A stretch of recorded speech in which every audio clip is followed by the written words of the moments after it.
Now, let's move into chapter 10. And we find out we've got another wonderful chapter before us. And we see here the injustice of life suggests the adoption of a very moderate course.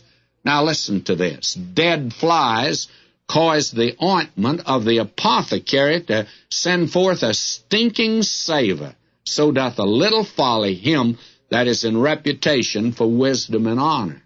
You see, one night on the town can mean a lifetime in the darkness of the disease or of death. I could give you many examples. I had an officer in a church I served back east that said to me, he said, you know, I was brought up in a Christian home. He said, I never did really run around. But when I went away from home, got a job, I went out with the fellas one night. That's the only night in my life I went out. And that's the night I got a venereal disease. And he says, I had to postpone marriage several years. I had to break up an engagement with a sweet, lovely girl. You know, just one dead fly will just ruin the ointment of the apothecary.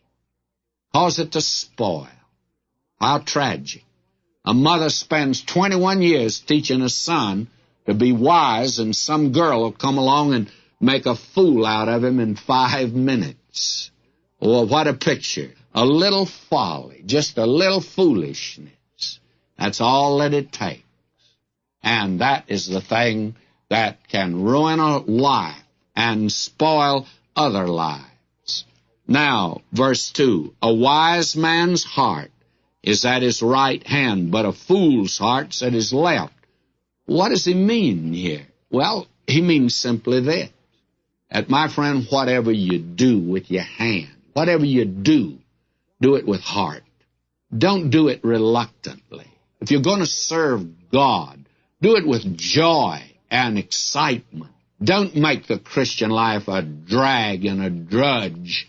Make it something worthwhile, or don't be using your hands so much. Whatever you do it with excitement. Verse 3, yea, also, when he that is a fool walketh by the way, his wisdom faileth him, and he saith to every one that he's a fool.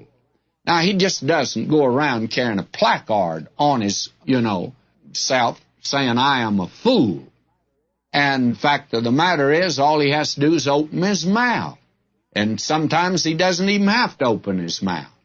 And he's proven a fool. You can be in a meeting sometime, especially these meetings that are called by someone, for the community, and you want to get a viewpoint. And you have several people get up there, and you say, I didn't realize my neighbor was so intelligent. Then all of a sudden, some fella gets up. And the minute he opens his mouth, you look at your friend next to you, and arch your eyebrow. There's another one. He's a fool. That's what the Bible calls him. We're not to call a man a fool, but that's what the Bible says he is. A fool's heart is always at his left hand, and also the fool is one that he tells everybody what he is.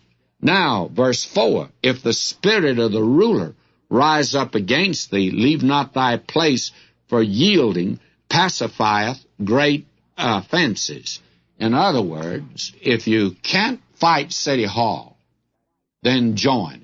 That's exactly what the man under the sun's going